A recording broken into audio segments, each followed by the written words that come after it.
Hi everyone, this is the last video in the pot roast series, and you might have been wondering what I was going to do with that extra pot roast when I threw it into the freezer for another week. And I already had a plan for it, but we just wanted a little break in between. We didn't want to just eat pot roast every day. So that's a good way to do it. Just throw it in the freezer and pull it out when you're ready to use that pot roast meat. So in today's video, I'm going to be making like Philly steak and cheese style calzones using that pot roast. It's going to be super cheap and super easy, so let's get started. I like to have a simple mustard mayonnaise sauce with these. Now, if I was making these for just me or me and my son, I would mix this up and spread that down in the calzone before I added any of the meat, veggies, cheese. But my husband doesn't like it. So I'm just going to make it as a dipping sauce on the side. I'm just putting a little bit of mayonnaise in there and a little bit of mustard and stirring it together. And it's just yellow mustard. But this is better if you spread it right inside the calzone and let this cook with everything. But this will work. So I do apologize, but I'm going to have to voice over this part of the video. I add in 2.5 teaspoons of yeast and then 2 teaspoons of salt, 2 teaspoons of sugar, 4 tablespoons of olive oil, 2 cups of water, warm water, and then 4 cups of all-purpose flour, and then I will use an additional cup while I'm kneading the dough just as needed. And I'm going to turn on a little music and let you watch me, and then I'll be back with some more information.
So I've got out 2 cookie sheets, and I'm just going to oil them a little bit and put my dough in there.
Now I am adding some onions and peppers to this calzone. And again, if you want that mustard mayonnaise sauce, go ahead and spread that on first, but then goes the onion and peppers.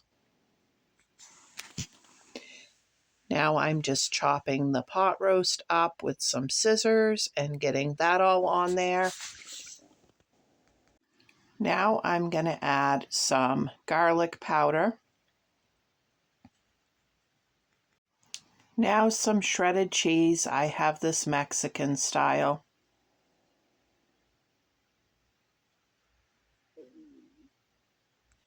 Now I'm just going to fold this right totally in half and crimp my end by pushing it down with my finger and making sure that there's no green pepper or onion or anything caught under that edge that will keep it from being crimped.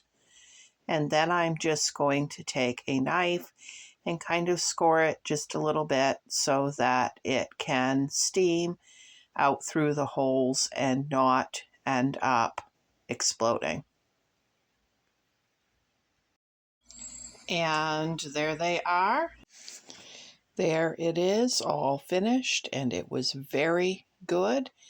And I hope you like this video. Don't forget to like and subscribe. Bye.